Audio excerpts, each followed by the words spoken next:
It probably won't surprise you to learn that structures are just used like any other variable when it comes to passing them in and out of functions.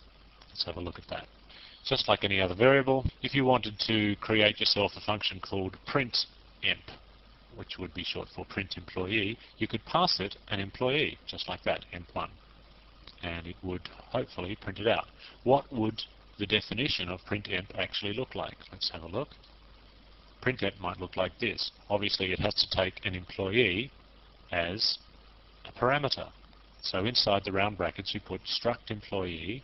Remember, that's the name of the type now, struct employee, and then, well, any old variable name for it, emp, that'll do. And then inside that function it just works as you would expect. emp.age is how you refer to, say, the age element. So if you were thinking about it, that's probably what you would expect it to work like, and that's exactly what it does work like.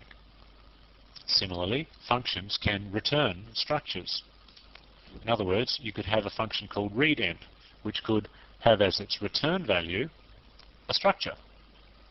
So if it had it as its return value a structure, you could then assign that structure that it returns into another variable. That's called a structure copy.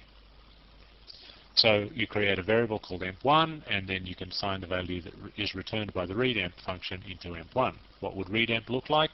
Well, it would probably look something like this. There is readEmp on the end of the line with brackets after it. Notice it doesn't take any parameters, but it does have a return type. What's the return type?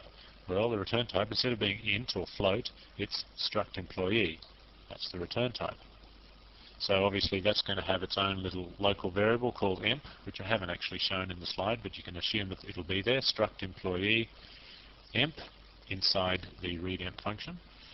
We can read into it using scanf or whatever we like, and then we can return it using return emp. So a structure can be a return type. Okay, let's now go and see if we can do something very similar to that in our code fragment that we were looking at just a moment ago. Here is struct2.c in the chapter 11 folder, which is essentially struct1.c or struct.c, sorry, just modified a little bit. I've created those two functions that I told you about just a moment ago. Here is our readEmp function,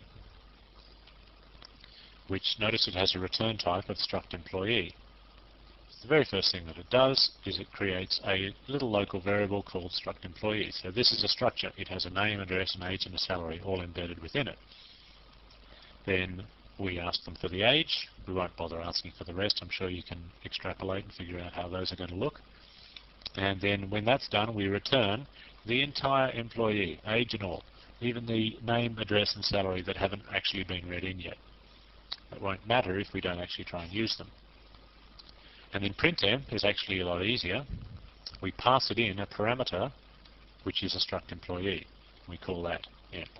And then we just print out emp.age. Well, that line of code there has just been cut and pasted out of the main that we had just a moment ago. Now, main is going to be really straightforward.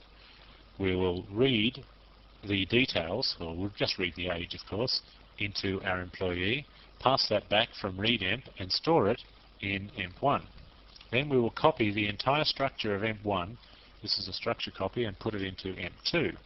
Then we will print out emp2, passing emp2 as a parameter to printEmp. So theoretically, whatever age we entered into emp1 will be copied into emp2, and thus we'll be able to print it out. So let's try that. Compile and run. Please enter the age, 36, age is 36. Now, obviously that's a very simple output, but it's proving that a few things are happening here. Quite a lot of things are happening, actually. It's proving that we can, first of all, return an entire employee structure from a function, which is what's happening here with this equal sign. Secondly, we can assign one structure to another. Thirdly, we can pass a structure to a function as a parameter. All those three things have been proved by that very simple output that we just had a moment ago. That's pretty much it. I told you it was pretty straightforward using structures with functions. There's a little bit more to it, which you'll find out when we get to the pointers chapter, but for now, that's all there is to it.